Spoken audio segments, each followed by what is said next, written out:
just imagine 325 years. I'm just saying. True. Facts, facts, facts. And it is true because this is something interesting that a lot of people don't understand. And this is the beginning phases. I mean, it's kind of like when the Roman Church become the what we see today. The power of it becoming what it is. But actually, at the same time, we understanding that it was a lot going on because a lot of Christians were being persecuted. Now you got to understand this is going on in Rome. This is going on in Italy. Now, if you actually open up your Bible, I think the actual meeting was in Turkey. no, I mean, what I'm saying is what I'm saying is who's in control? Rome is Oh in yeah, yeah, yeah. control, Right, and right, Constantine had this epiphany right. or this moment of truth, or he saw the light. And some of the stuff, if you wanted to go to, you can go deep into it because actually saying that he actually saw a UFO. I mean, trust me, this stories is going out there. But Constantine sees basically he's traveling and he sees the light and he's is Jesus talking to him. So he comes back and he converts himself into being Christianity. Now, Christianity was not a popular thing back then at this time frame. A lot of people was literally being killed, hanged, actually, boiled by oil. Basically, a lot of stuff that they did to us as slaves. It was getting done to, the people that was actually being Christians. And then Constantine kind of made it okay, made it, put a stop to it. But the debate is really, really deep in how all this came into play. So let Brother Jerome jump in and give us some of that wisdom. You got all that gray hair on you. Let's give us some of that. Now, I mean, I probably couldn't enlighten you any more than what y'all already have brought out, about Constantine. Um, I mean, there's a lot of stories about that because he was trying to uh, solidify not just the church, but he was trying to solidify the Roman rule because there was several families that were trying to vie um, for the Caesarship, if you will, over Rome. And so his ploy was to go through Christianity or religion, because at that time it really wasn't Christianity. It really wasn't Christians. They were following like a messianic faith. They believed in a Messiah, um, because during that time period, for that time period and maybe 300, 400 years prior, there had been like 200 different people that they thought was the Messiah. And so, so there was a solidifying the faith was one of the things that, this council did, coming up with the creeds, coming up with the doctrine of who the Son of God would be and his backstory. Because it's interesting that the reason why it was used is because when the Romans had taken over all these territories, you have different pagan religions in places, you have different messianic religions in places, but what they all had in common was God. Maybe not the same God, but a God. And so if you united a God over people that were pretty much illiterate, then if they were all under the same God, they were all under the same flag. So so they used religion to control the people, because most people like, well, I ain't gonna do that. God's watching. Well, if God's watching, then I don't have to watch you, because you already made up in your mind that you're being watched by somebody that you can't even see. And so it was a good strategy for Constantine, and it was a good strategy for the church itself going forward. Um, but we'll open that on up. That's my opening. Hey, and I wanna piggyback on that. Yeah. We were saying, Christianity wasn't even a predominant religion then. People was getting, they was getting locked up and murdered and killed, for professing Christianity. And so Constantine himself was originally a member of a group called Soul Invictus, to where, you know, they were sun worshipers, and they worshiped, you know, Saturnalia and things in that nature was going on at that time. So Constantine, like Jerome say, you know, he was trying to unify the basis upon that creed, in which he did. And that's what I don't know of. A lot of people get the many different strains of Jesus worship, because they're just like they say it's 7 churches, it's several strains of Jesus worship. You got Jesus worship as the Godhead. You got Jesus worshipped as the son of Lucifer. You got Jesus worshipped as supreme man. You've got some people, even in the Coptic church in Ethiopia, when they founded that, you know, they put Jesus as one with self. So you got many strains of the belief of Jesus. And, you know, this is the advent of a polytheism within a monotheism. No, because we got to understand the word Christian was already used for another following. That literally some made up Christian that they made. I'm sorry, y'all. I had my notes and I left them at work. I am so pissed because I mean, I had pages and I'm sitting at work, and sometimes I get in that mode that I'm like, I don't want to do nothing. I'm gonna start doing this. So we have I know I'm gonna say it wrong, separatist. All right, Yeah, I'm not gonna go, huh? yeah, you're saying it. You're starting it right. What do you say? God damn it. What did he say? I didn't hear him. Do you know what I'm talking about, Jerome? Yeah, say it again. Serpentist or start with an S. Separatist. Yeah, separatist. Christ. It was another dude that his last name was Christ, coming out of Egypt around. We're looking at 17 AD.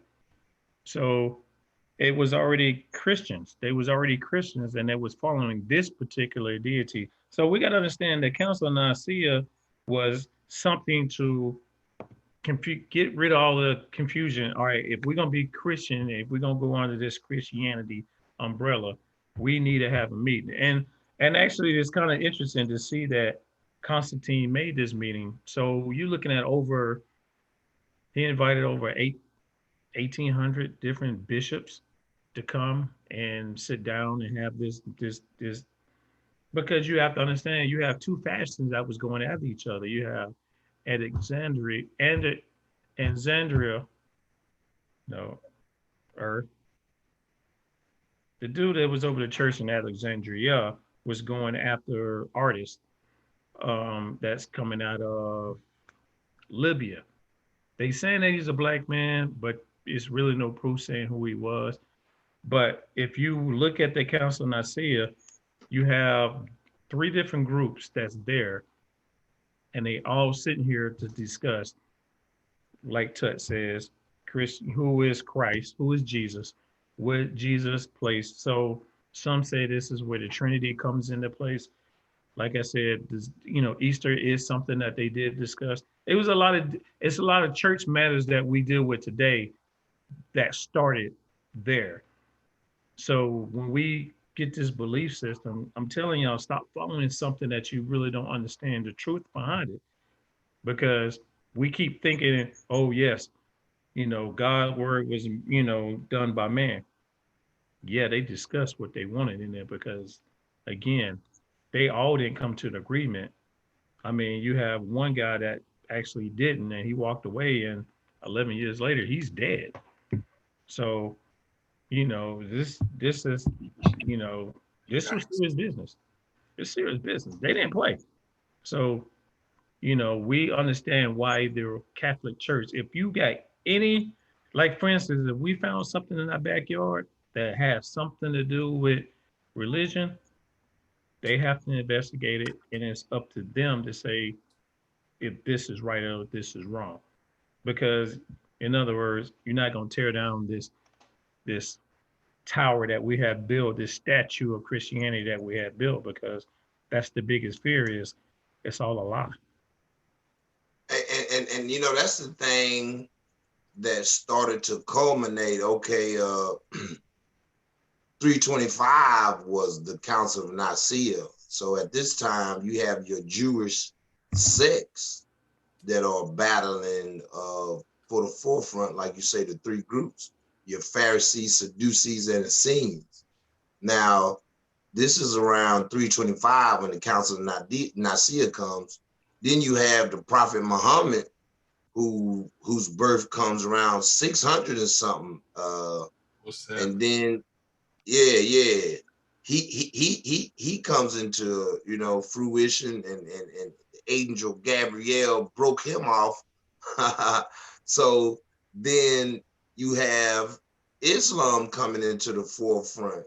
So this is where your wars begin to go into place, because Islam went in. Islam was taking out Hinduism, Christianity, all of it, you know, and all of the fighting that they were doing during the Council of Nicaea.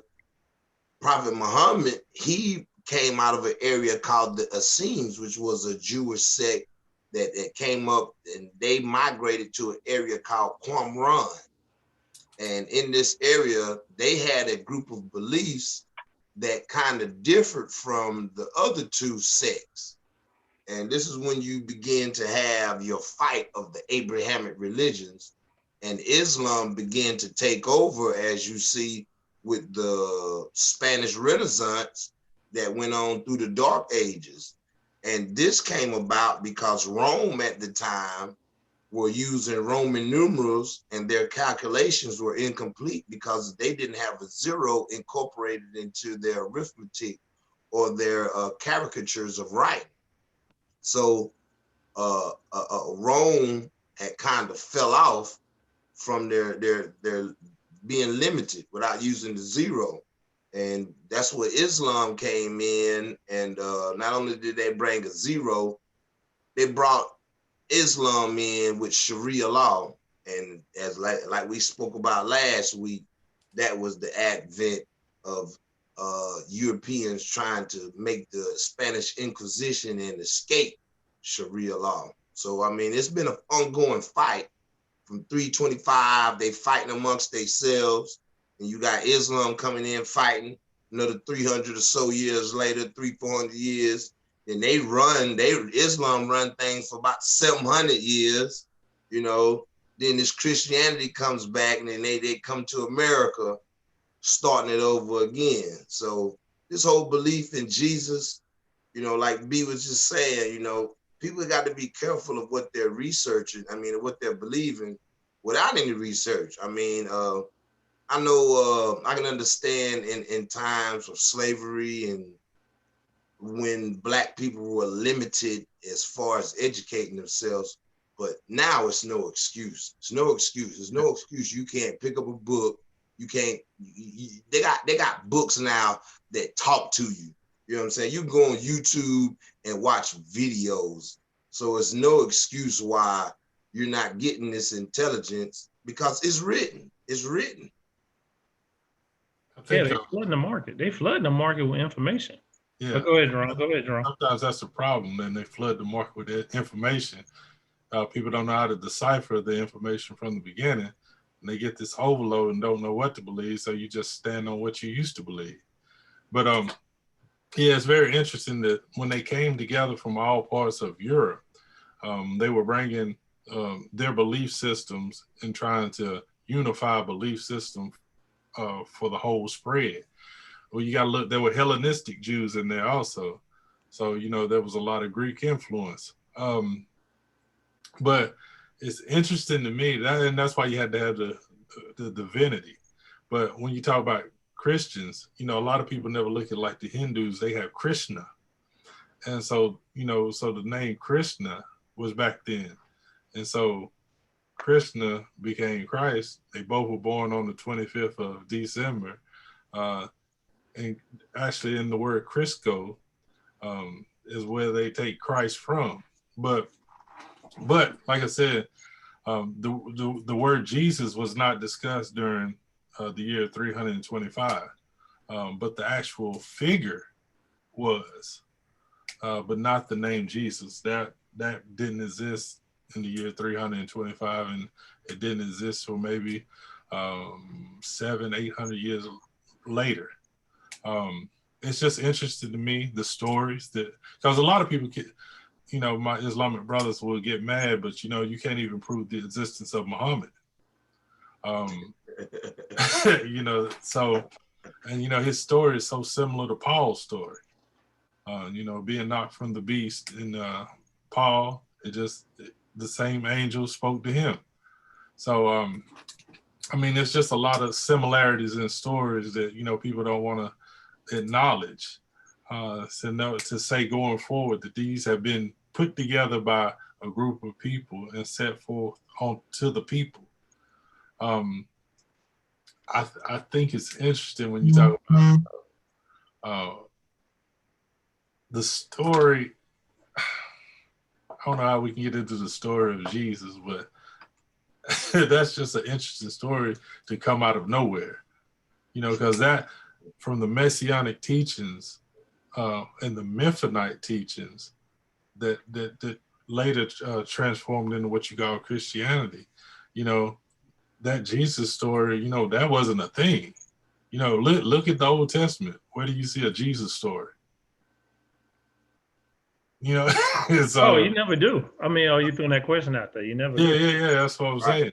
And so this is the first part of the Bible. If there's a prophecy of one to come, shouldn't we know who the one is?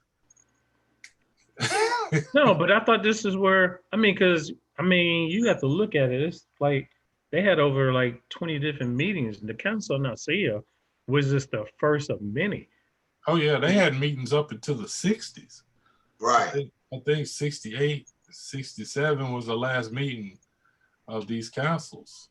And they did, and then what happened is everybody has to understand this is where all your church meetings and how you conduct yourself and how the church supposed to conduct itself, period. And it kills me because I tell everybody, open up your Bible and tell me your Bible is located where. It's not, you don't see nowhere in England, you don't see nowhere in, what's the word I'm looking for? Italy. Is nowhere in Spain that you see anything about that Bible that you open up to that they talk about. But the main figures that makes these decisions is in Rome. The Church of England is a major one, and the Church of Spain. The Church of Portugal. Everybody's had these top officials because everybody have to understand. Wait a minute, Jerome just quit on me. Let me see if I'm bring it back in. But we have to understand that we have popes in all these areas. So everybody's fighting for power to say, I'm in charge. England is saying I'm in charge. France is saying I'm in charge. So we have to understand all of these figures come together just to prove who's in charge. Or we're rolling with this story. No, we're rolling with this story. So, Constantine is sitting there like, man, y'all make up a damn decision on what's what. Let's get this straightened out once and for all, and then we move forward from there. Now, they saying that he didn't make it the official religion, but he gave the church so much power that the church was running the government. Oh, nah, Constantine made it official religion. They say that, people, the religious people say he didn't. It was still a choice. But at the same time, you made the Roman church run the government. Basically what we do now. Evangelicals put their influence in the government. Why, I don't understand how religion and government like to intermingle, but for some reason, because of stuff like that in the past, that's the reason why we deal with it today. Hey V. Yeah. Not to break your stride, but I think where the confusion comes in is when you say they gave them power to run the government, right? You got to understand they were the government. Right. The decisions that were made at the Vatican, and it was given to those countries to perform. Right. You know what I'm saying? it wasn't like they like made suggestions. It wasn't like, you know, they say, hey, you might want to do this. No, they gave you your mandates. This is what you do. This is how you perform. No. Keep going. I mean, but where we gonna learn this from? I mean, for what we was taught, everything that comes out of the Bible is all the history that we need. Okay, check this out then. No. I'm only saying that just because no. a lot of people on here that's Right. gonna be Christians, Right. gonna be like, you know. Right. I would just want to continue in that vein. You know how you was talking about when we had the discussion on the doctrine of discovery, right? Mm-hmm. Who wrote the papal bulls? The popes, right? The Pope, right? Pope Nicholas V. Pope Nicholas V. But listen to what I'm saying. But what did the governments do? They took that order and they performed it. Right. So it came from the church. Right. So who's running the governments? Who runs the world right now? That's how they established law. Exactly. And that's why they had the church establish it, and it was given a God-given right or God's sanctity over the Pope's rule. So the church and state, they were trying to separate that to get the Catholics or, you know, the religious aspect taken out of law, when hell, all of that's been in play since the codes of Hammurabi. You know what I mean? And see, you're exactly right. And that's why the King James Bible is so important to people. Is because King James wanted to separate himself from the Roman rule. He didn't want that rule. He wanted to sit over the church. He wanted to sit over his government. Right. And so that's why he said, well, I create my own Bible, no more in Latin. You know, it's going to be in our language. It's going to be in English. And so, you know, that's a big thing. He tried to separate himself from the rule of the Pope. Which is big. Yeah, it's huge. Everybody understand how powerful the Pope is. Everybody understand when this dude walks outside of his damn bedroom door and the windows, people go crazy. I got to touch him. He's the closest man to God. That's your Jesus.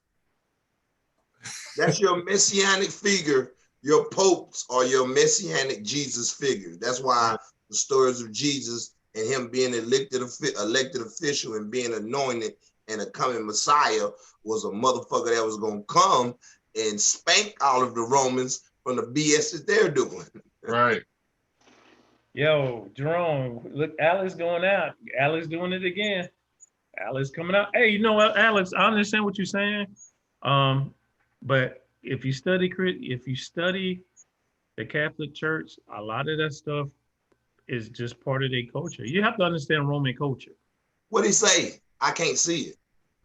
Oh, you can't see. You need to get a damn computer. That's what you need to get. No, I'm just saying, look at the because I got a computer, man. Quit trying to get on my dinosaur technology in the South, bro. No, because he's saying that, especially when he's talking about he's talking about how the Catholic Church has corrupted the New World Order. They are the New World Order. Never seen religion that does not punish decades of rape, child molestation, and sexual. You gotta understand the Roman. That's just how Rome was. Every religious holiday that we do, Christmas, Easter, Christmas, study Christmas, because it's not the birth of Jesus. It's covering up another holiday. I think we talked about it, didn't we not, Jerome? Yeah, we talked about it. Saturnalia, and that's where you also have to get the worship of Saturn and how they worship Venus and how they had the Sol Invictus group who worshiped the sun. Now they understood constellations at that time too, but they used that to put the worship of Jesus as sun worship. And that's why Jesus was also applied to the sun. Exactly. So they incorporated their belief system into that, just the same way that when Christianity took over different African religions, how we somehow infused our traditions into their belief systems. You know what I mean? Well, they just stole it from us and they gave it their own version. How about that? Somewhat. No, true. But I know, but I'm saying though, I mean, I know we're gonna do one on Christmas, but Christmas is not what everybody thought it was. It was literally a sexual holiday. Yeah. But that was on top of another pagan holiday. You know, when you talk about winter solstice. True. And so when they had the winter solstice, then Saturnalia come over top of that. And you know, even that's what Easter is the spring equinox. And so I mean there's a lot of as Ted say, you know, the astrology is behind a lot of this. You know what I'm saying? It's a lot of things that's mixed inside of one religion. And you know, so They were just trying to clean up the mess. If we put a religious holiday here, we say this, this, this, and if everybody follows the church, now we kind of like we cleaning up crime in the streets. No, because I mean everybody have to understand a lot of this stuff is, you know, and then you have some people say, oh, they get all this stuff from, you know, the Africans and, you know, our brethrens across the water. No, no, no. This is a crazy behavior. Uh, uh-oh. Yo, you just hit something. I was just talking about the behavior that this belief system brings, and you speak of a crazy behavior, and I'm gonna show you what's crazy. I was just speaking about this the other day. I made a post about this on Facebook about a week or so ago, and I asked the question: if you're a Christian and you knew that the Christians stole land from black people, you know what I'm saying, and robbed them, would you still be a Christian? You know what I'm saying? They killed black people. Would you still be a Christian? And the behavior is affected from that belief system, no different than when you're in school and they teach you of America being founded and how they took the land from Native Americans. They took the land from Native Americans. Took the land from us. Keep going. I'm just, we are Native Americans. I mean, of course we know that, you know, but I'm just saying, we are desensitized to it. So now the behavior is so crazy that you can go to school and learn that this land is stolen. This land murdered and killed the original inhabitants, but we still stand on America the beautiful. And just like Jesus, you know, they killed millions of Native Americans. They've killed millions of people in the name of Jesus. And then you still say Jesus is my Lord and Savior. You're believing and you're loving the murderer. So what kind of behavior does this belief system create? Well, I don't know.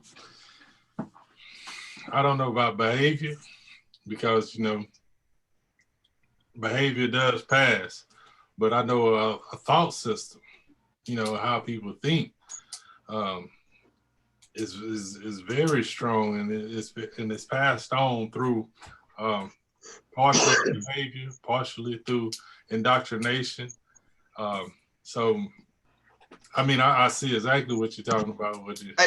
When you say behavior stems from your brain. So, I mean, that's what psychology is. Psychology is the study of that behavior, you know what I'm saying? So you can further understand what thought process was in place. And so it's no different than saying, having this belief in Jesus, it fucking makes your behavior retarded. Where we don't use the term retarded. They want to say slow.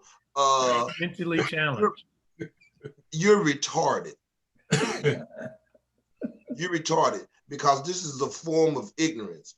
I mean, in a psychological medical diagnosis book, if you speak to yourself as if you're speaking to Jesus or talking to something other than another person. This is diagnosed as schizophrenia. So the behavior that you're doing, you're legally diagnosed as being retarded. I think the Webster's dictionary for retard means too slow or too slow down. So,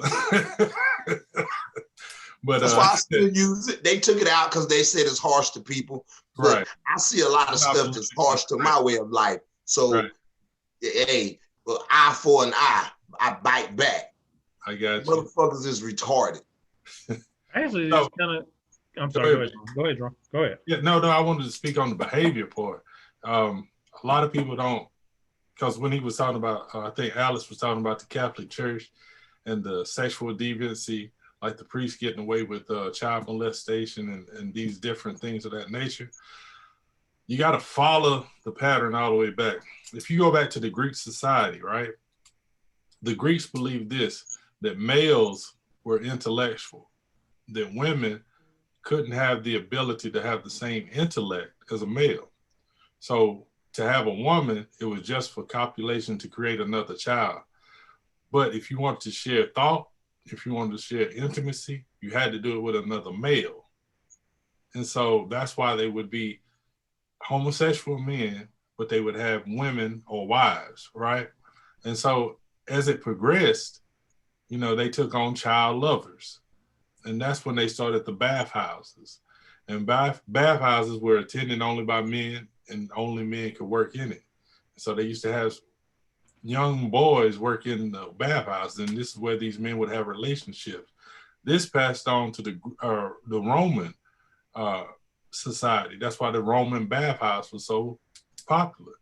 This is a thought pattern that has been passed on by the elites from society to year to century to century to century to now. And what you see in the Roman Catholic Church is the same thought pattern. Truly, and they carry on them traditions. Can only be intimate with a male. You know what I'm saying? That's why so many boys are being molested at this rate. But the church never changes. The church never condemns the church because it's their thought pattern. Right. And also in one of their traditions, they drink young boys' sperm. Right. Right. I mean, this thought pattern is thousands and thousands of years old, but the thing is, nobody has the courage to challenge it. Because they're so powerful. And they can silence you in a heartbeat. Exactly. Why do you have $1 billion fund set up for children that have been molested? Why not stop the molestation? Instead of having money sitting back for when you get molested, here, take the money. But I mean, it's just not Catholic. It's pretty much, it goes all the way around. We're saying Catholic, but I'm talking about the ones that sit at the top. Mm-hmm. Yeah, maybe a whole bunch of people doing, but it's being passed down. I'm talking about a mindset of the elite. And that's how the elite look at it. Because you have to look at it. The Pope is not supposed to have sex at all. Either the cardinals, the bishops ain't supposed to be having sex. So that's a lot of grown ass men. They're getting their rocks off somewhere. Hey, yo, just like them nuns, nuns. You really think them nuns sitting around not having sex like that? And they around all these cardinals? Them priests laying the pipe on the low. Come on, man. Them women revere him. That's where you get the term reverend from. Reverend comes from the reverent word of power. And they revere him so much that the pussy is open. That's what it's tight. Hey, so the nuns, they be like, you think he ain't getting none? But I mean, but at the same time, we have to. This is a part that started me on this journey of breaking away from the church. Is when I did start studying the Council of Nicaea. A lot of the canons that we consider the Bible is discussed. Basically, either they put in or they taken out. They put in, they taken out. They put in and taken out. This ain't what we like. This because you have different. Again, it's different sex. Sex, not sex with the X, but SECT. that is still out there, because if you get an Ethiopian Bible, it has more canons or more books than the King James version. But everybody thinking the King James version is the best version. What books was before that? Because Oh, a lot of people got to understand it's a lot of things that happen is if I say this is the official book, because I had this somebody sit there and say the Bible is one of the most sought after, the most, it's been so millions, the top selling book of all time. It And I was is. like, but it I is. I mean, was like, but what happened to all the books before that? Because you ain't gonna find no old books before that because they Not, burned them all. no. Not only that, but no other book is in mass production and circulation like the Bible is. You want to know something? Let me show you. You want to know how to erase history? Well, common thing most people don't think about in erasing history. You ain't got to have that eraser and burn down the libraries. You know what I'm saying? What you got to do is write your story of your prominence, and only highlighting the good stuff. So, you know what I'm saying? You erase history by not even writing about or bringing about the true story. You bringing about your story. And that's what happens, how people have begin to blot out history by only writing history in their favor and not telling the truth. So the majority of times when you're reading, that's why a lot of brothers I speak to, they can't stand to read from German and French scholars, because of this author bias. But you're gonna get that in any author you read. But proof, that's why you got to read many books to get it. And so blotting out history, erasing it is by someone only writing it in their favor. And that's what we have a lot today. So that Bible was only written in the European man's favor. And they took that Bible across the globe. That's why it's the most sold book. It's the most read book, because they done took it everywhere. You got these missionaries now today you see going over to different countries, taking the Bible, you know what I'm saying? And they get government assistance and shit to do all this, you know what I mean? So that's why that book and that's why that religion is as prominent as it is because of the publication that they can get from it, how they can publicly put it out. right. And it's all about the propaganda, right? So you got to look at that was the reason they had the Council of Nicaea. It's because they had so many books. There was no generalized book. There were several books all around. So if I can gather all these people together that are teaching and I give them one story to tell, and that one story that you tell has my people as the ruler, then I rule everybody that hears the story. That's why all missionaries bring a Bible, because you need to hear who really runs the world. That's how it changes your mind. There were over 100 at that council. There were over 100 books that were looking to be put in the canon. Now it didn't take till I think it was like 11 years later before they had the final canon. Right. When they put out these 66 books, what did they do with the other 40? What they do with it, like the under 140? Well, I'm just saying what I'm talking about. What was brought to the council, though? Yeah, because they was, and again, it's they voted on which was supposed to be in. A lot of people have to understand this. It was bishops that came. So bishops are over many churches, Many not churches. one. So if you get a bunch of bishops, you got 200, say 200 bishops all agreeing, and they coming from all parts of Europe. That's on that same, everybody got on the same page. And That's they're what about it to is. take that back. And they're about to take that story back. Right. Boom. And I mean, it was interesting. spread. Like even then, not then, but later on in the other councils, like when they were putting different books in, books have come in and went out. It wasn't the same books that were there in the year 325 are not the same books that you have today. Because the book of Jude and the book of Jude and the book of Esther and there's another book. These books have been in and out several times because one, Enoch. the book of Enoch, but but because those books, I think it's the Book of Jude and is it Hosea? They don't even mention. Joshua. No, that's not it. That's not in the canon. No, I mean that was in it. They keep. Oh, okay, yeah. I mean, it's mentioned in the Bible, just the book is, but it's not part of the canon. But these books didn't mention the word God or didn't have God as the forefront. And so, I mean, it's a lot to what they were doing, trying to keep you under the thumb of the ruler at hand. And people have to understand that. Not saying this is when Christianity become one. And yes, Alex, Adam and Eve ain't blonde and blue-eyed. Hell, everybody know that. Adam and Eve ain't even. I take that back. Adam and Eve ain't even nobody, period. I take that back. A lot of people don't know that. Nobody. Yeah. Oh, wow, boy. That's a... Oh, man. But you have to have the ability to understand what an allegory is. If you don't understand what an allegory is, you'll miss the whole meaning of what Adam and Eve is even talking about. And I think that's something that I didn't do until I got around, brothers that was, allegories is something that you really, it make you look at the Bible in a whole different way. I got one from Jerome this morning, so yeah, got it. That was a powerful one this morning too. I ain't gonna lie to you. Hey, yo, a lot of people make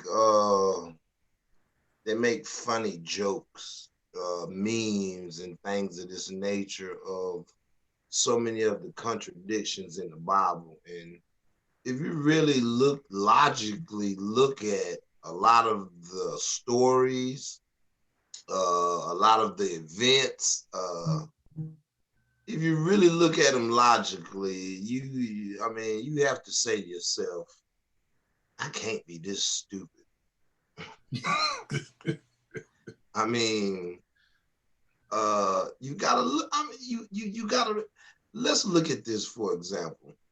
Adam and Eve are the first human beings on the planet, right? God said, he made man, and man created, out of the man's rib, he created the woman. And Adam and Eve's on the planet. So how did the story of Adam and Eve come about? If they the first two people on the planet, they can't write now. Who told their story? Right. Right.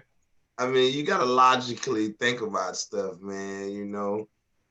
The flood of Noah. Noah took two of every animal. Right. It's endangered species. And it's endangered species. Then you got species that ain't even been discovered yet. Right. In the depths of the ocean, and you flooding for 40 days and 40 nights. It's a lot of stuff hitting up against that boat, bro. That's right. I mean, and you look at Moses. The Red Sea was split in half, allowed for a whole tribe of people to run across it. As soon as they got through there, it closed down. Yeah. Come on, man. That's some powerful wind now. Come on, man. But yeah, I mean, yeah, it's amazing, man. Like I said, but a lot of people just hear a story, they won't study, they won't take it and look at it for themselves. When you talk about Adam and Eve, for example, when you look at Genesis 1:27 through I think it's 30, when it talks about when God creates man, it said he creates man and he creates him male and female. Right. And then it goes into chapter 2. And then this is when the story of Adam being formed, right? Right. But it's interesting that God says, let us go and make man, right? Right. Nobody ever speaks on that when he says, "Let us go and make man." Yeah, they do. They And, think that's the Holy Spirit, and that's Jesus that's with them. and he says, in our image. In our image. And it's interesting that that word is used for us in the true translation is Elohim. Elohim, the gods, the house Elohim. of gods. Yeah, and the word Elohim is a plural word, but it's not two or more, it's four or more. True indeed. So you have an Elohim, you have at least four gods there that's creating this one man. Right. You know, so I mean, it's a lot. People just don't want to study. They don't want to understand what it's talking about. Now we can break down what it's really talking about, but that's another show. I mean, but you got to also study the Sumerian text too. Yeah, but it's older than Sumerian text. No, got it. What? It's older than Sumerian text. You know, people give the Sumerians a lot of credit, which you know they deserve because they had a thriving civilization, but they were not the oldest civilization on this earth. True indeed, and that's one thing what you speak of. Also, I think I remember you saying about a flag and taking a flag, and so like the Sumerians, their flag was taken and used by the Akkadians. Some people say, okay, I had another brother tell me the other day, like, man, you ain't pronouncing it right. It's Akkadians. Akkadians, you know what I'm saying? I'm from the South. I can get an accent. Hey, but yeah, we are. You have flags being taken, and that's no different than wash your hand. Hitler taking the swastika. We call it a swastika now, but that's a Buddhist cross. You know what I'm saying? No, it's even deeper than that. That goes all the way back to Kemet. I mean, yeah, I'm just saying, you know, that symbolism of that character of displaying that balance from that flag, that right. flag was taken, and you know what I'm saying, and used by the Germans then. And so now, supposedly taking that flag is basically taking them people's culture. Now, you're supposed to be original. If you do take somebody's culture, you're supposed to create your own flag. But the flags that they have display their unified balance and an understanding of mathematics that you really can't go beyond that. You know what I'm saying? You can't go beyond that. It's already calculated, it's figured out. You know what I'm saying? And so when you take over this nation or area, they take your flag. And so now that's what happens a lot of times. Like the Sumerians were revered for their intellect and their influence. Their flag was taken. You know what I'm saying? The Aryans invaded India and the Hinduism. Their flag was taken. They put out the Veda scriptures, rewrote stuff. You know what I'm saying? In Africa, in India, in America, they've done things no different than they still do to this day. And that's what it is. And again, if you don't do your research and do your own studies, guess what? You're going to be lost in the sauce. But I tell you what, though, that three-headed Anubius, we the gatekeepers. We're going to break you out. We're going to break you out. But at the same time, y'all, people don't, man, study, man. Read. Reading is fundamental. We got all that shit in high school. Take that shit serious. Stop taking everything that you've been taught. Question everything. You're supposed to question everything. You question the Bible. You question you a pastor. You question if you need to question your mom and dad. Yeah. Because what happened is it makes you go out and go figure it out for yourself. Because I could be wrong all the time. Right. Because that's something that somebody taught me. So, you know, I could have been taught wrong. And then I'm influencing you the wrong way. That's why you got to get out. I always say, don't believe us. Right. Don't believe what we say. And that's one thing I want to share with the people too, man, is the proper studying techniques. What somebody always says, yeah, that's a vein, you know, that you can dive in. But you got a little cup. I think it's a big cup. The truth is extracted through you. You know what I'm saying? You are able to extract the best part. So by gathering information from this person, that person, this book, that book, you're able to apply all of that and then that's what creates a firm understanding is when you can deliver that truth, you know what I'm saying, by calculating and putting together all of that. But one thing that we should be cognizant of is our study methods and the way that you have to put this information. Reading something, reading the sentence one time or reading that paragraph one time, you might not get it in. You know, some people have to read it 2 or 3 times. And the more you begin to read, the more you'll be able to calculate the paragraph and the sentences quicker and faster to where you don't have to, continue to reread. And that's one thing we have to be able to do is by gathering intelligence, we have to understand that repetition is intelligence. And through memory is intelligence. So through repetition, you create this memory, and through this memory, you have this intelligence. So you definitely have to continue to repeat the process of learning. You may read one book, read it through, read a couple times, then 2, 3, 4, 5 years later, you go back into that same book, and something gonna catch your eye that you didn't catch last time. And so this process of continuously building and adding on, we got to be, aware of how to study properly. And I mean, having that hunger to know, that's also important too, because, you don't work, you don't eat, so if you got that hunger, you ain't gonna just gain this information by osmosis. I mean, I'm pretty sure you ain't Garfield. The whole book, the old poster was in all the schools. Garfield say he learned by osmosis. You know what I mean? Yeah, go figure.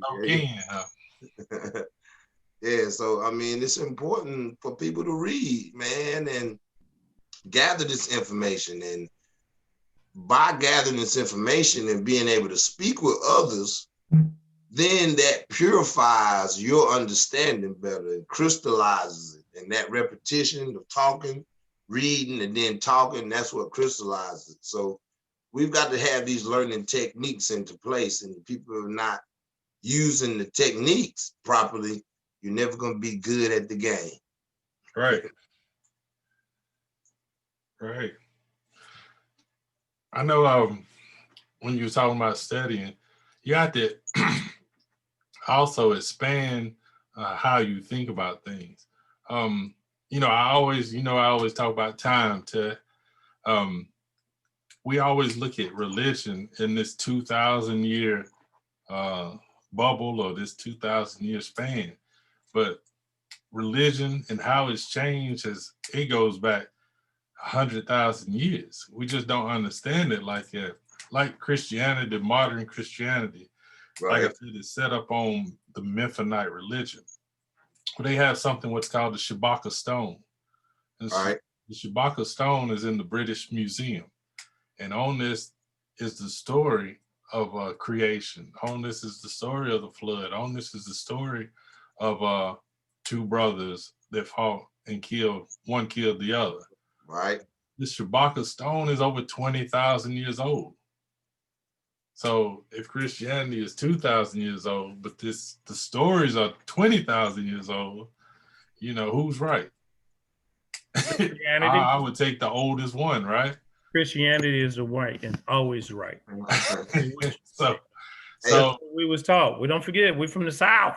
Of course. But I mean, you got to think about it intellectually, because God would have, if God is giving you all this information, wouldn't he want you to look at it intellectually? Wouldn't he want you to figure it out from the best way that you could understand it, and that you then could articulate it and pass it to the next person? So why would it be so simplified and still so confusing that, you could talk to 4 Christian people and they don't have the same view of the same scriptures? That makes no sense. Why? Because they go to 4 different churches on the same damn block. Exactly. So I mean, for me, like I said, studying is looking at the holistically, looking at the whole picture and taking into account all the different places that these stories came from. So you're telling me that the Bible was over a span of 6,000 years, right? All these stories happened within a 100-mile radius of each other. Hey, where is that located at? Oh, in their Middle East, though. No. That ain't the Middle East. It's really No, what? I'm saying that's what they're telling you. Mm-hmm. That this Middle East in a 100-mile radius, 6,000 years of history happened. The Fertile Crescent of trade, Mesopotamia. Right, damn place in the world. Hey, then when you go to archaeological evidence, you go into the Ebla tablets.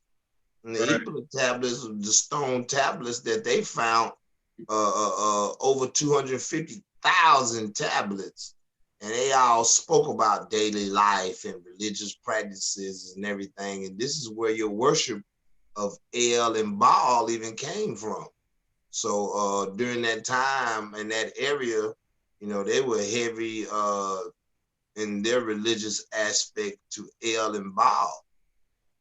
So during the time period, man, civilizations, you know, they changed belief systems. And so the belief in one God has came from a pantheon, the Elohim, from old, you know what I'm saying? It's been a pantheon. And then when you get into the Hindu aspect of the demigods, you get into a wider variety. And Hinduism is one of the oldest documented religions there is, you know, from their studies.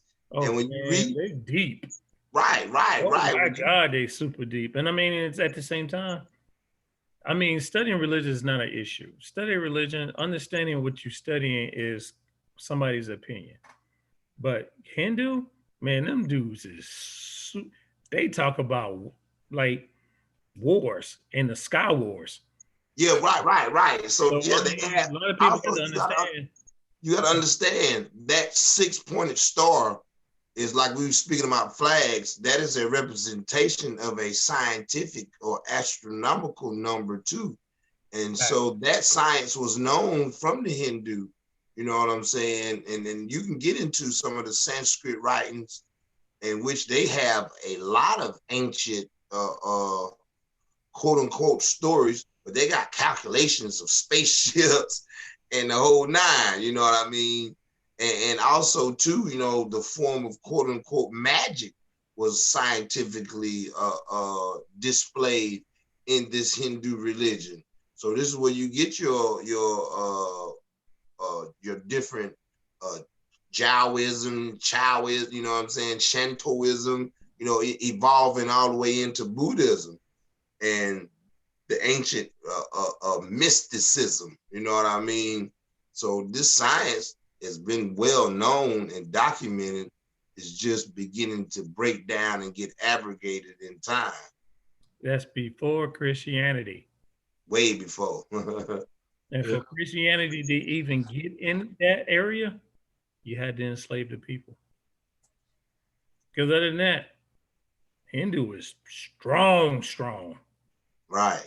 But again, that's believing in different gods. That's more than one God. People are, people got to understand Sumerian texts tell you there is more than one God. Only the Bible is more than one God. But you ain't gonna believe it because who's telling you that it is? Because of the translation. If you go back and you read the original translation, oh my God. I mean, what are you talking about? The Bible doesn't discredit any other gods. God himself says, worship him, have no other gods before me. Right. He's telling you there's other gods, but you don't have no other gods before me. Right. I'm the one. They're telling in the Bible, it tells you there's more than one God. You know, everybody was like, oh, he means the power of money, or he means this and this. No. That's not what he's talking about. That's because if that money thing, that's when the Sermon on the Mount, right? And Jesus is talking about no man can serve two gods, right? No man can serve two gods, is what he said. He said you either serve God, the eternal, or mammon. And that's where people said that's money. You serving money. So tell me this. So Jesus is speaking to a lot of illiterate people that are poor, and all they do is beg for food. But he's telling them don't worship money. I'll eat, nigga. How do you what do they know about worshiping money when they've never had it? I mean, come on, man, that don't even make sense. He said you cannot worship two gods. Two masters. No man has two masters. You'll either love one or hate the other. Dude, we get deep. So I mean, you know, that is bounty on that when they tell you the power is money. And you know, that's why they perverted the whole term, the root of all evil is the love of money. It never says that in the Bible. Not one time. Lust of money. So it's your lust for something. That's the evil part. It ain't the money. Money has never been evil. And what's that the allegory for that process? Solomon tells you this. Ecclesiastes. He said, money solveth all things. That's King Solomon, the wisest man in the Bible, right? He and said, one of money solveth all things. Man, stop. Next. Almighty dollar. That's why they call it the almighty dollar. And I mean, this is why we getting deep into this, because we need to break it down. That this is basically the start of or how the Roman Church becomes powerful as it is now. Because trust me, these are super powerful. That you can't question them. I mean, think about it. You touch the Pope gonna punch you. Somebody is. But at the same time, I mean, but if you study in the Vatican, you see all the secrets in the Vatican. Oh my God, that's like I said. If I dig up Jesus right now, if I find the remains of Jesus and I dig them up in my backyard, somehow, some way, then the Vatican will be here. And they got everything in them museums, man. You know, they got it all in them museums. You know, how did all these artifacts in Africa get all the way up there? Everywhere. I mean, at the Vatican, you know, they have a secret vault. Now they said this vault is like 2 miles long of artifacts of history. So how old do you think the Earth really is? You know what I'm saying? Hey, and I was actually speaking about that. I'm not gonna go into detail right now because this ain't the show for it. But categorizing beings on this planet. And today in modern humans, we are human beings. You know what I'm saying? But when you search the billions of years of life on this earth, you will find different species. I'm just saying. Yeah, you know what? We'll definitely do that another day, because you've been taught even in school that you're Homo sapien, right? But that's not the correct scientific term. You're actually a Homo sapien. You know, right. There have been Homo sapiens for 200,000 years. So scientists know there were other bipedal humanoids on this earth, right? Darwinian men. I mean, we could go into another show about that, and that's not alien creatures. That's they call it. We're here on this earth. Chatacitopsine. Right. So we're just occupying this space at this moment. Yeah, we're the gatekeepers right now because of the. Exactly. Yeah, we're gonna have to talk about another show because I'm about to drop. So I know some people. You know why I say I didn't want to get into it, but I'm trying to stay on topic. And boy, we'll be on here for another 3 or 4 hours. Right. Because that's why I'm long-winded when we get to talking about this. and that's what I was actually explaining the other day. You know what I'm saying? Is the dominance of darkness. You know what I'm saying? Even in the Bible, it tells you the world began in darkness. You know what I'm saying? So when you look at the first human, when you look at subspecies and different things, it all starts from darkness, and that dark matter, that energy is what we are from, You talking about dark matter. It's not as evil as everybody think it is. Hey yo, and I think when was we talking about this? I was saying, I don't know, was we in person talking?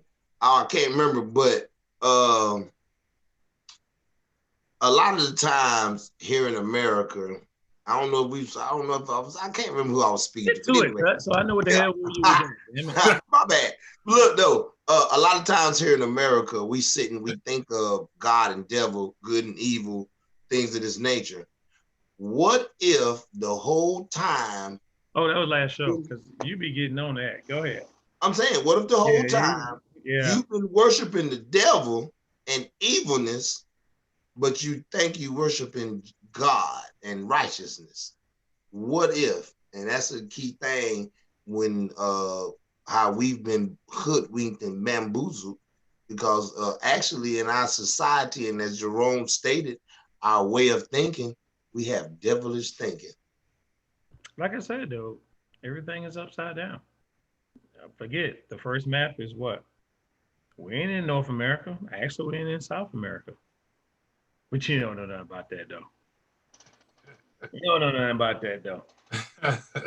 And I'm going to post something on my page with that old map on that today, too. Actually, we might need to do a show. Nah, boy, that's... Yeah, we have to do a PowerPoint, because a lot of people ain't going to understand that, because a lot of things everybody got to understand. People have to understand when Christopher Columbus took sail, he had a map. He already knew where the hell he was going. Had a map and a navigator that knew what they had been here before. Hey, and look at this, right? Like, you never thought about this. I bet y'all didn't think about this. Uh-oh. Dora the Explorer. What the fuck? She's Spanish. Yeah. Explorer. She got a map. Doors. Origin of it. I got you.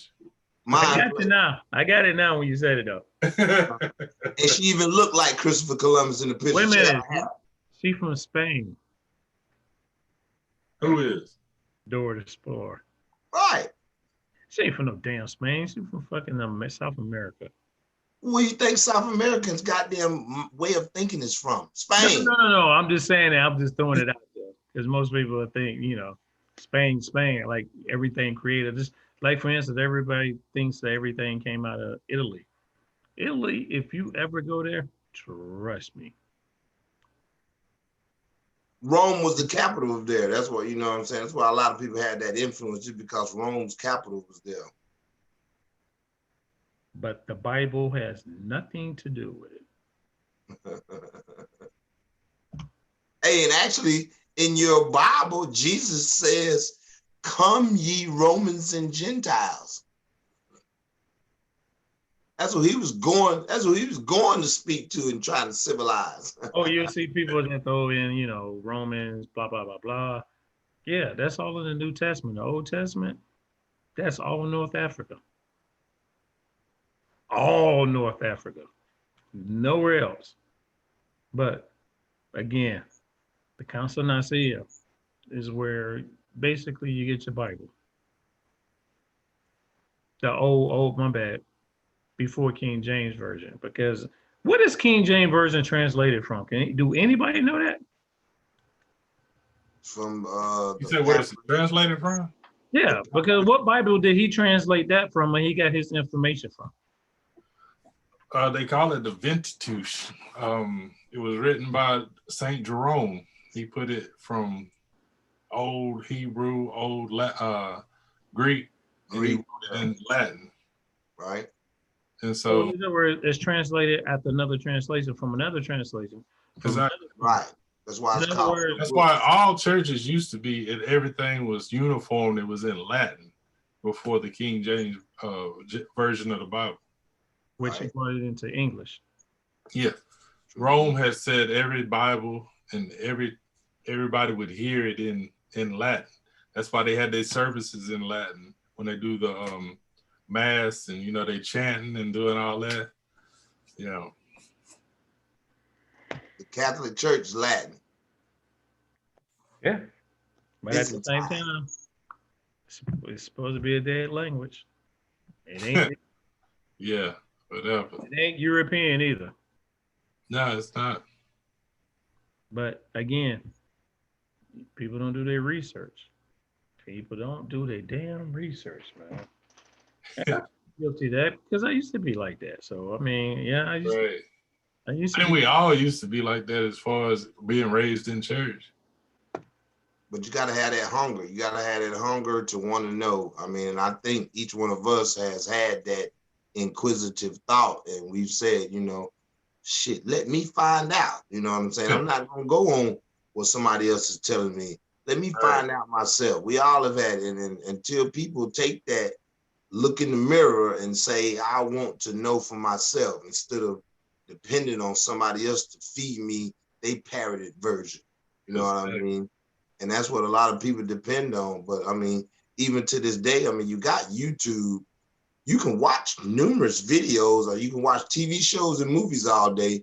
You can watch numerous videos and take notes and come to an understanding yourself. And that's one thing that's very difficult in this day and time is we just come out of the information age. And I think Jermaine pointed out earlier is the flood of information. So now our problem is not a lack of information, but a focus and a discernment between misinformation and disinformation. Because sometimes people put out some bullshit information just to throw you a loop, just to send you on a monkey wrench mission. You know what I mean? Like for instance, if you're walking across a highway, them cars coming. It is tons of cars just flying, flying, flying, flying, flying. Sometimes we acting like we too slow to catch it or catch on or understand. Again, if I go to the church, I need this man to feed me. So I'm still in a baby state. I'm still in the infant state of mindset because that's why they tell you got to study. You got to study yourself. You got to study yourself to be approved. It's not up for another man to think. Isn't basically it's not for us to give you this information. That's why Jerome puts it out there. Go find that out for yourself. Like I said, we just feel like we just need to, bring that knowledge to you. We ain't getting paid to do this. We just enjoy doing it. I'm just saying. You don't see no sponsors on here. We got Life Gear back there. I mean, we got somebody pointing at the Arizona Cardinals, which I don't even understand why you point at the damn Cardinals. They don't sponsor me, but they got my back. You feel me, Jerome? I do. But not for long. All right, fellas. Let's go ahead and get these last words in. Let's get the last word in. I think we fed them enough on this. I mean, I don't know what else to tell them. I mean, it's more to it, but we just scraped the surface enough for you to go research it for yourself. So study this Council of Nicaea and understanding really what's the real meaning behind it and the whole meaning of the meaning of the minds that come together, or religious minds that come together to form what? We had to meet to form what? We had a disagreement about what? That's what it is. So go ahead. You know what? I actually let me get mine out. Let me go ahead. I appreciate your brother being on here. I appreciate the people that, took the time to get out here. I don't know why Jeremy keep putting out this information, but he don't want to get on. Alex, I don't know why you keep putting out, stop typing and get on and start talking. But I appreciate the people that took their time out to listen to us. The Council of Nicaea is deep. If you're into religion, please study this. Did y'all not touch on areas? Dude, we did touch on. Oh, He want to put Arius out there. That's what that was on my notes. Arianism. We did speak about that. Arian was one of the motherfuckers that was ran away in the council. No, he was forced to run away. In Yeah. other words, he is really one of three bishops that didn't sign the creed. And because you have to understand it's a fight. It was my way of what I said is because I think his was that God, the Father, and Jesus is two different identities. They're not even connected in no way or shape or form. Because everybody have to understand there's so many Jesus Christs that came through. I mean, come on. Every country has their own Jesus Christ. But at the same time, let's touch on it since Jeremy wants to put it out there. Anybody else want to touch on this dude? Because I tell you what, though, they banished him. He was exiled. I mean, if you get exiled, that means that whatever you were saying either was true or it struck a nerve. I'm just saying. But go ahead. Nah. Why he was banished? Because it didn't go in accordance with the creed of unification that they was wanting to form. That's why he was banished. So if you wouldn't fall in line with what they was trying to establish, then you got kicked out. Oh, now you tell me I didn't contact him. My bad, Germany. I don't know what's your specialty, man. I'm gonna get you on, man. Every time I be inviting you, you be like, yeah, man, ain't no, man, no. But I got you. I got you. Go ahead, Jerome.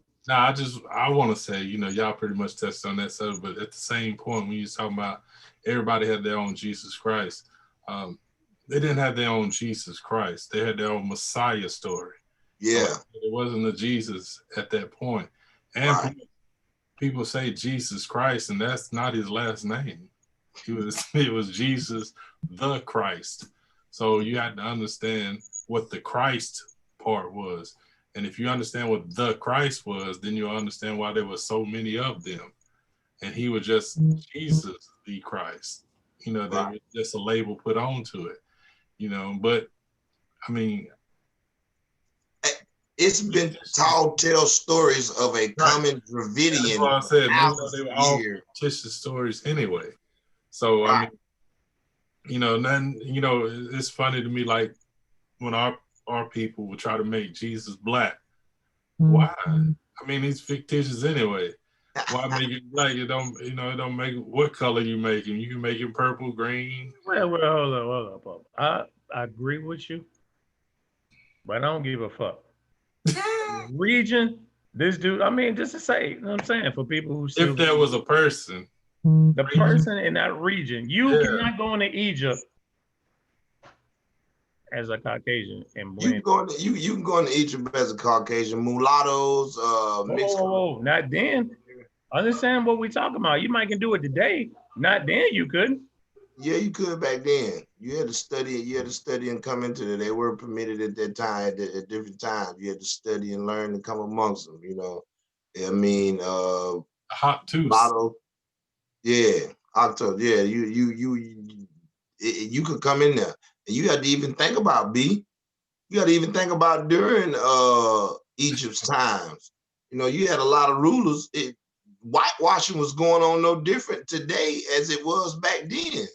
So you had many Egyptian rulers who were Caucasian and of the lighter, fairer skin, who had sandals of black and mulatto people that they walked on when trying to say that, hey, we ruled these people. So they had the people engraved into their sandals. Whoa. You said mulatto. Mulatto? So how do you white. Mulatto? White. It's not mulatto. Yeah, I think what Ted is talking about is like 300, what they call BC, when the Mesopotamians, finally broke in and took over Egypt. That's why they have an old dynasty.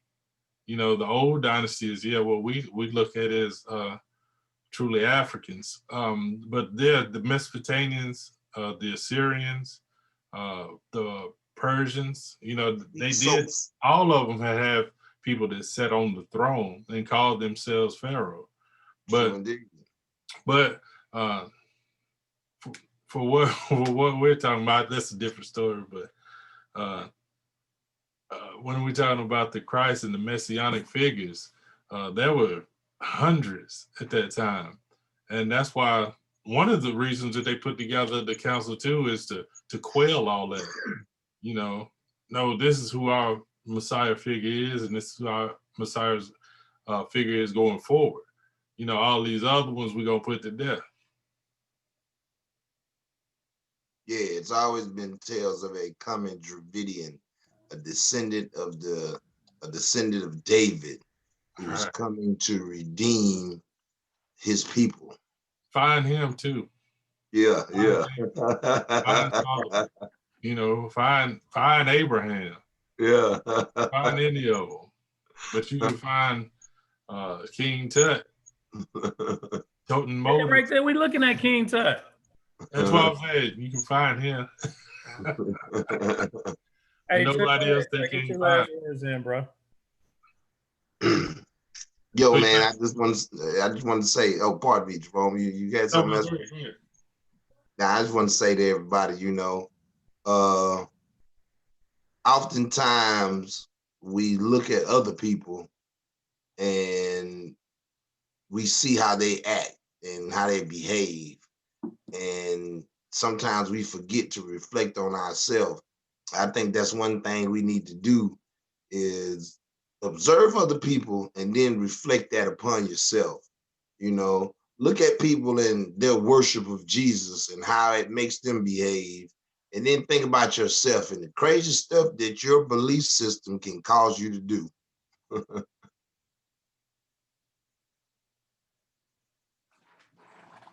Oh, you threw my bad. Oh yeah, I No. I got the wrap it up box, B. No. Somebody, Russell came on and said, most modern day Christians don't even know anything about the Council on Nicaea. And you're right. Right. I tell you what, I challenge everybody. Ask your pastor. See what he say. Right. I already got my last words in. Study yourself, be strong, know thyself, know the God within you. Because we're all gods. We all are protectors of this realm, this planet.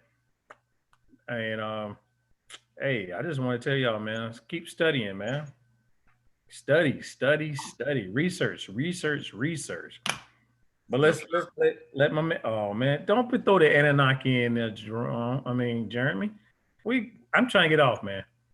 We'll be here another day. Dude. Yeah, that's a whole day. That's a whole day. But go ahead, Jerome. Finish us off, bro. Well, all I want to say is the same thing. You know, I don't have a problem with people that have religion. You know, it's just the separatism that it creates. If you don't believe what I believe, then you're wrong, and you know you're going to a place I'll never be. I think that we should all take information and what's best for all of us. You know, let's use the good stuff to push our society forward, to push us forward. Not get caught up into stories and fairy tales and allegories more so than what it takes for us to live as people. That's pretty much all I got. You know, y'all keep studying, keep researching, keep moving forward. Peace. Hey, again, it's the three-headed, Anubius. We try to bring that. We, study him. I'm telling you, he ain't what everybody think he is. Mm-hmm. It's a big figure, dude. But at the same time, y'all, this is the three-headed monster. We trying to bring some more knowledge. If it's something that y'all want to talk about, if y'all want us to come on here and discuss some things, hey, drop it in there. Hey, Jeremy, I'm telling you now, if we talk about the Anunnaki, dude, you better get on here. Because I'm telling you now, talking about Anunnaki is going to be a 3-hour show. No, it ain't. My bad. Tut said it might be quick. Now I think it's going to be a 3-hour show. It's going to be a long one, Tut. Hey, I done went deep. You got skepticism and you got written truth. Hey, it's tablets written, man. You can take it how you want to take it, but they written. Facts. All right, Let fellas. us make man. We're gonna get out of here, man. Again, we hit a monster podcast. Check us out on YouTube.